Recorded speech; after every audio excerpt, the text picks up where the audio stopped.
Hey yo, what is up guys? It's your boy the True Seeker 101 back with another video. And with that being said, let's get right into the video. In a world shrouded in secrecy, hidden agendas, and whispers of power, the origins of secret societies that allegedly control our planet have long been the subject of fascination and speculation. The enigmatic history of these clandestine organizations is a complex tapestry woven through time, and today we embark on a journey to uncover the truth.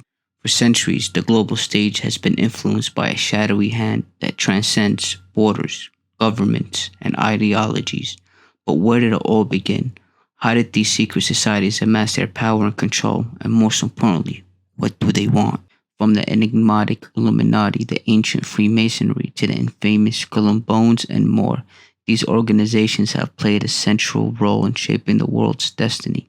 But how did they emerge from the shadows and gain their foothold? Our journey will take us through the annals of history, unveiling the key figures, pivotal moments, and hidden machinations that have propelled these secret societies into positions of influence. As we delve deeper, we will examine the symbolic relationship between secret societies and modern power structures.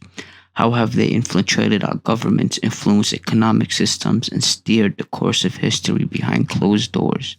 Over the course of this enthralling series, we will unlock the mysteries of the past, decode the secrets of the present, and peer into the future to understand what the role these enigmatic organizations play in our world today. Join me in this illuminating exploration of secret societies and their extraordinary influence. For the first time, the veil is lifted and the truth awaits. Welcome to the Secret Societies Unveiled. With that being said, let's get right into it.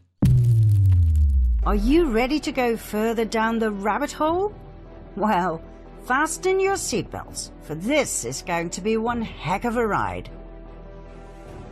Those who rule the world, those truly in command, are referred to as the Illuminati or Cabal. Not many people are aware of their presence, let alone their identity. We have grown to believe that our countries are ruled by presidents, by kings and queens and governments.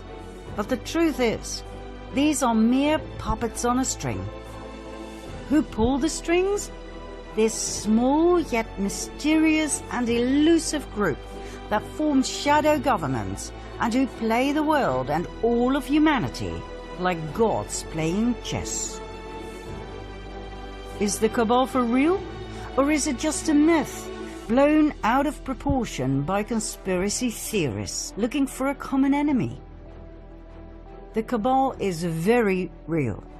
The evidence can be found throughout history, abundantly.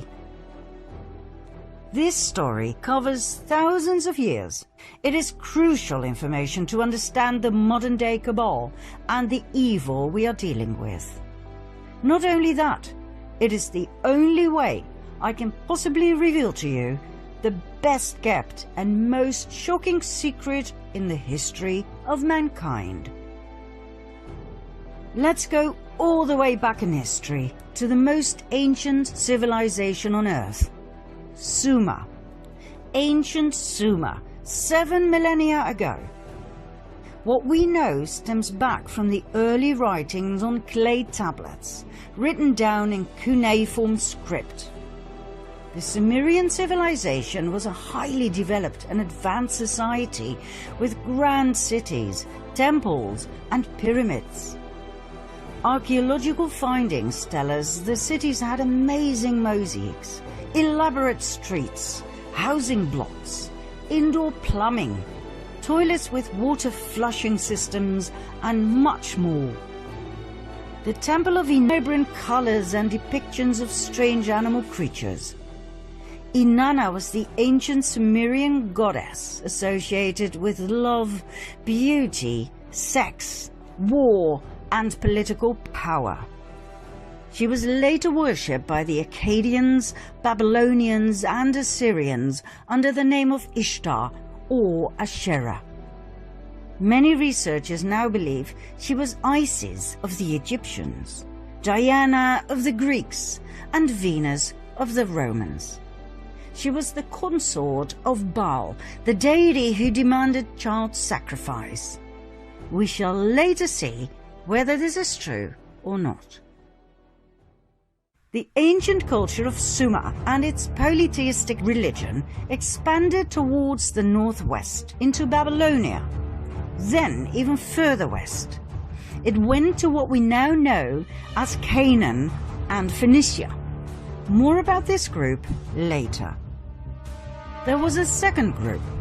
They went further north, all the way to the region we now call Ukraine and southern Russia, between the Black Sea and the Caspian Sea.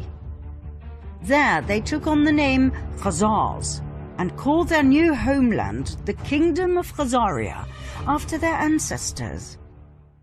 Joseph Chagan, king of the Khazars, explained in a letter to the foreign secretary of the Caliph of Cordoba, Hasdai ibn Chaprut, that his people were direct descendants from Japheth, son of Noah.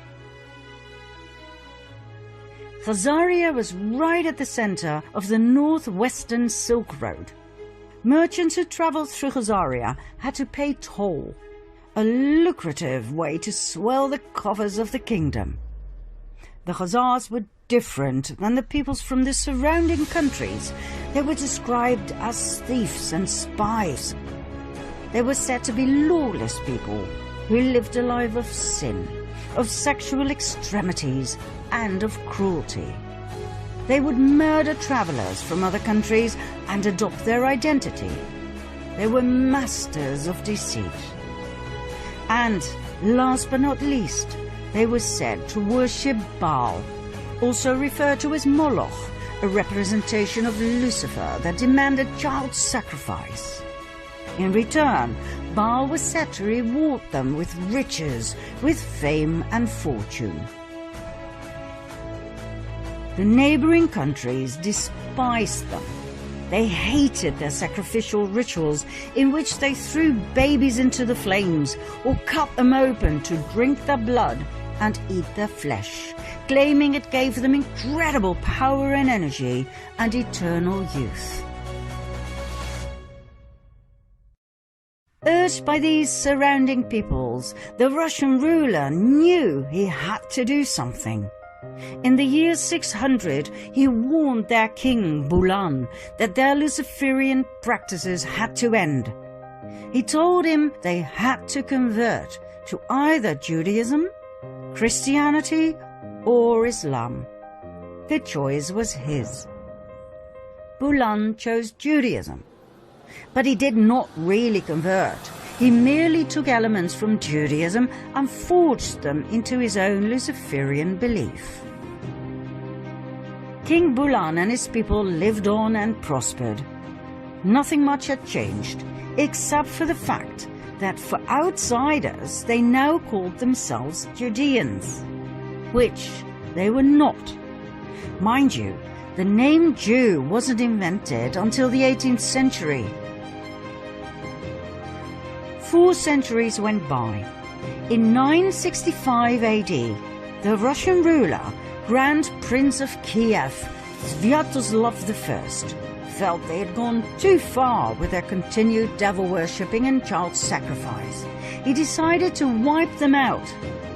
But the Khazars had their spies everywhere, and the Russian cunning plan was brought to the ears of the Khazarian king, who, just in time, fled the country with his 25 wives and 60 concubines, all of the nobility, plus an enormous amount of gold and silver. The entire exodus of royalty and nobility went via Hungary to Poland, then from Germany southward to France and Spain. Everywhere they went, some were left behind. In order to reveal their true identity, they called themselves Ashkenazi Judeans, knowing very well that their new home countries would not exactly be eagerly awaiting Luciferian Khazars. Ashkenaz, by the way, was the name of a region they inhabited during their migration from Sumer to Babylonia to the Caucasus. Like all regions at that time, this one too was called after the descendants of Noah, Ashkenaz being a grandson of Japheth and great-grandson of Noah. Now don't worry, you don't have to remember any of this. We just need to tell you from a historical point of view. It does explain a lot though, as Japheth, son of Noah, had two grandsons, Ashkenaz and Togarmah, who became arch-enemies according to rabbinic literature. Now the people we are dealing with here descended from Togarmah, yet they adopted the name of their arch-enemy, Ashkenaz. Why? We will soon find out.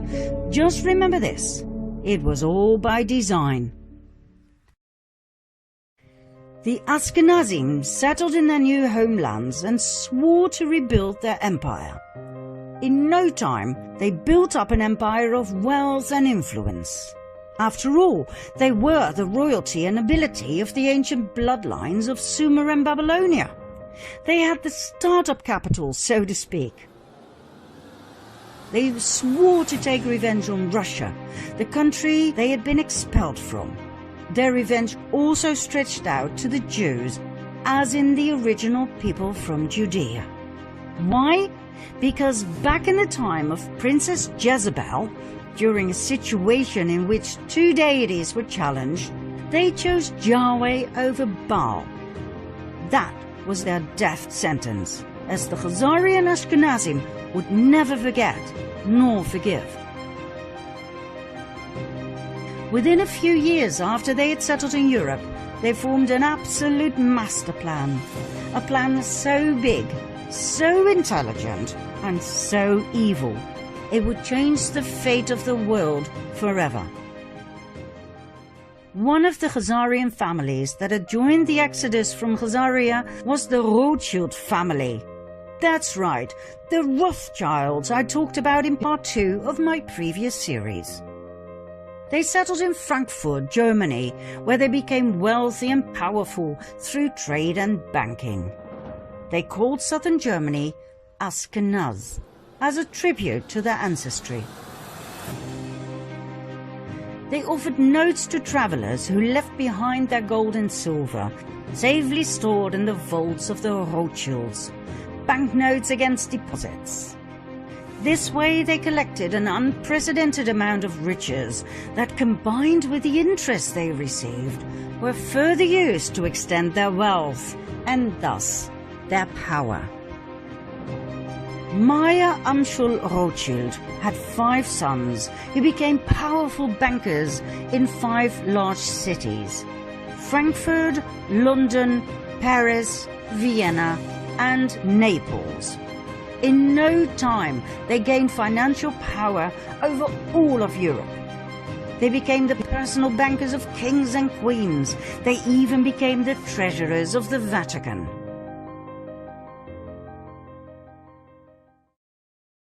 Before we continue with an event in the 18th century that has been deliberately erased from our history books, we have to pause this storyline and go back to the early Middle Ages for a second storyline.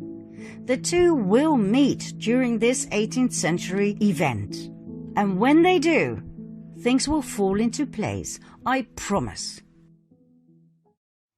We'll start in the age of the Crusades. In 1048 AD, an organization was founded that we refer to as the Order of Malta.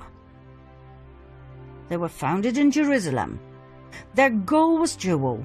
One arm of the order ran a hospital in the Holy Land to tend to Christian pilgrims. The other arm was military, tasked by Rome to protect Christians against the local Muslim population. Their symbol? The equal-armed Maltese cross. During the first 50 years of their existence, Jerusalem was Muslim territory. The amount of Christian pilgrims who went to Jerusalem was limited, even by Islamic law.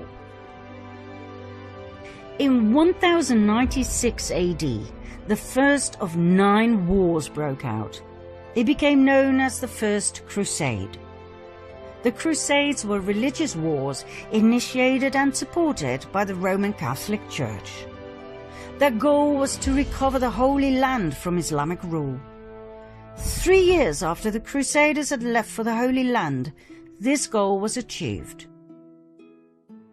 Godfrey de Bouillon and his brother Baldwin, leaders of the First Crusade, became rulers of Jerusalem. The Crusades may have been romanticized in literature and movies, but the truth is, they were insane religious wars focused on nothing but death, destruction, and forced conversion. An estimate of nearly 2 million people died. In 1118, a French knight by the name of Hugh de Payan founded a military order together with 8 relatives and friends. They called the order the Poor Knights of the Temple of King Solomon, later known as the Knights Templar. This order sprang forth from a secret society called the Prieuré de Sion, the Priory of Zion, an order that, by the way, is still alive and active today. With the support of the King of Jerusalem, the Knights Templar set up headquarters on the sacred Temple Mount. Their official goal was to protect pilgrims on their way from Europe to Jerusalem. In and of itself, this is fascinating. 9 knights were officially appointed to protect Christian pilgrims over a distance of 4,000 to 5,000 kilometers. God only knows how they did it. Their not-so-official goal was to rebuild the Temple of Solomon that had been destroyed in 586 BC by the king of Babylon, Nebuchadnezzar. Why this was so important to them, we will show later on. In 1129, the Order of the Knights Templar received the official support of the Roman Catholic Church. The order grew abundantly and donations came pouring in from all over Europe. The Knights adopted a code of conduct in which they swore unfailing obedience to the Master. According to researchers, the principle of obedience made the Knights Templar lethal. They acted swiftly and with certainty to do as they had been commanded. A force of Templars became an extension of the will of its commander, the Grand Master. At the height of their power, the Order of the Knights Templar comprised of almost 20,000 members. Only 10% were armed knights. The other 90% took care of infrastructure and logistics. Even though the knights had sworn to a life of poverty, the order was excessively rich, owning large plots of lands, farms, vineyards, mills, horses, arms, equipment, the island of Cyprus, and an impressive fleet of ships. All the way from Europe to Jerusalem, in every city, they had monasteries, castles, churches, universities. They were so powerful they did not need to obey local laws. They could pass freely across all borders. They didn't have to pay taxes, and they were exempt from all authority except that of the Pope. Furthermore, everything they took from the Muslim population that they subjugated and murdered on their way was given to the order. Did they have these privileges in writing? Oh yes, Pope Innocent II took care of everything by signing the papal bull Omne Datum Optimum in 1139. All the order had to do was swear obedience and allegiance to the Pope. There was one area, though, in which the Templars truly excelled: banking. They had a network of banks in many countries that enabled pilgrims to deposit assets in their home countries and withdraw funds in the Holy Land. By the 13th century, the Templars had become such competent and trusted bankers that European kings and nobles who embarked on crusades to the Holy Land often forwarded large cash sums to the Templars that could be withdrawn later so they could pay their armies. The Templars even gave out loans to rulers. They excelled in everything they did, for which they were overloaded with donations, gifts, fame and fortune. However, in the early 14th century, the Knights Templar met their final destiny. King Philip IV of France. This man was heavily indebted by the order. When he asked for even more loans, the order refused. King Philip decided it was time for the Knights Templar to meet their maker. On Friday the 13th of October 1307, a multitude of knights were arrested, including their Grand Master, Jacques de Molay. After years of imprisonment, he and many others were burned at the stake. Medieval documents state that Molay called out a curse over the king and the Pope, Clement V, who had failed to protect them against the wrath of the king, and who had even dissolved the order through his papal bull, Vox in Excelso. Although the Pope dissolved the order, he did not formally condemn it, which would have been normal in those days. 1 month later, Pope Clement died. 8 months later, King Philip died. Ironically, the Pope's body was burned to ashes by a fire that was caused by lightning that struck the church where he was lying in state. The king died of a stroke he suffered during a hunt. But, contrary to what our history teachers have told us, the Order of the Knights Templar did not end here. New orders were founded with new names that were basically the continuation of the Knights Templar. Think Military Order of Christ in Portugal, Supreme Order of Christ in Italy, and so on and so forth. In every European country, the Knights Templar simply lived on the way they had, as if nothing much had changed. Only the order names had. The Order of the Rosicrucians appeared, founded by Christian Rosenkreuz, a German aristocrat. Was it connected to the Knights Templar? Absolutely. The sign of the equal-armed cross of the Knights Templar was combined with a rose. It can be found in medieval churches across France, Spain and Portugal. Yet another secret order was founded in 1534. 2 centuries, 2 decades and 2 years after the official dissolution of the Order of the Knights Templar, the Jesuit Order. The Jesuit Order was a Catholic religious order founded in Paris. Make no mistake though, the Jesuit Order was not an order of pious monks worshipping Jesus from within the walls of their safe monasteries. It was a military order of extremists who had sworn an oath of absolute submission and obedience to the Pope and to their superior general. Let's have a look at their initiation oath. I declare that I have no opinion or will of myself, but without hesitation I will obey every command I receive from my superiors in the Pope's and Jesus Christ's militia.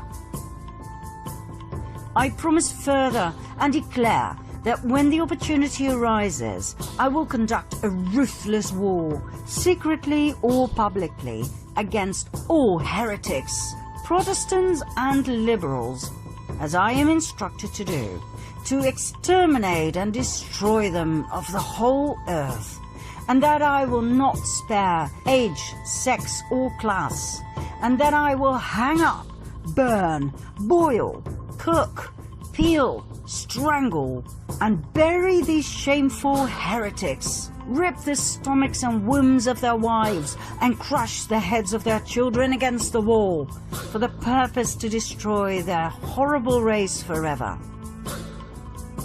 If this cannot be done openly, I will secretly administer the cup with poison, the strangling rope, the steel of the dagger, or the leaden bullet, regardless of the honor, rank, dignity, or authority of the person or persons, as I will at any time be instructed by an agent of the Pope or superior of the Brotherhood of the Holy Faith of the Order of Jesuits.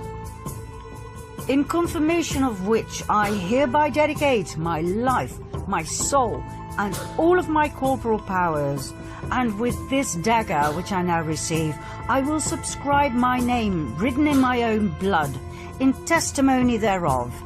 And should I prove false or weaken in my determination, may my brethren and fellow soldiers of the militia of the Pope cut off my hands and my feet, and my throat from ear to ear, my belly opened, and sulphur burned therein, with all the punishment that can be inflicted upon me on earth, and my soul be tortured by demons in an eternal hell forever.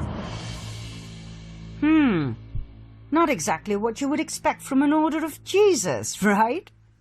Mind you, when we refer to the Jesuit order in relationship to the Cabal, we are not talking about the lower segments of the order.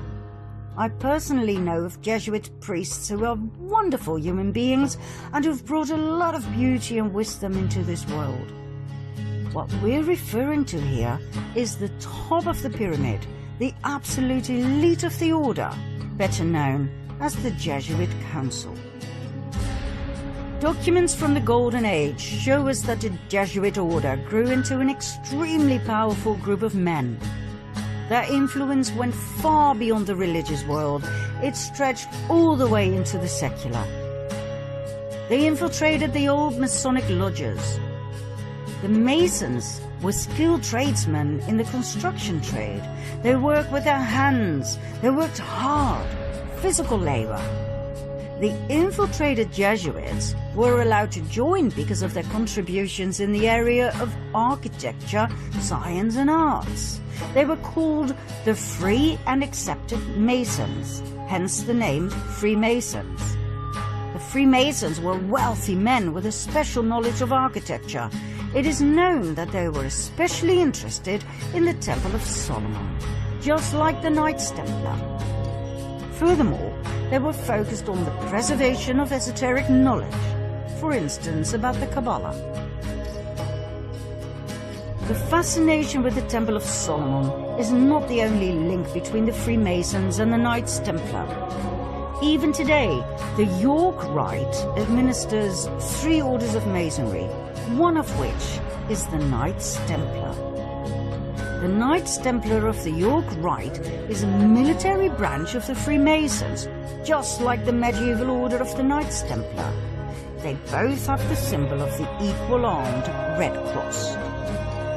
So, in short, the Freemasons were a highly secretive group of powerful Jesuits who had infiltrated the countless Masonic lodges across the world. They founded their own umbrella lodge in 1717, the Premier Grand Lodge of England, and that would turn out to be their salvation.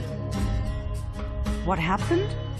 The Jesuits had become way too powerful to the liking of 80 heads of states worldwide who obviously felt threatened by the powerful order. They banned the order and put pressure on the Pope, Clement XIV, to do the same. In 1773, the Pope succumbed to their demand. He promulgated the Dominus ac Redemptor, the Bull of Extinction, that put an end to the Jesuit order. It seems indeed history repeated itself. But guess what? It didn't end there.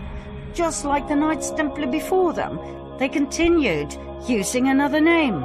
In this case, the Freemasons. 1 year after his betrayal of the Jesuits, Pope Clement was murdered by poisoning.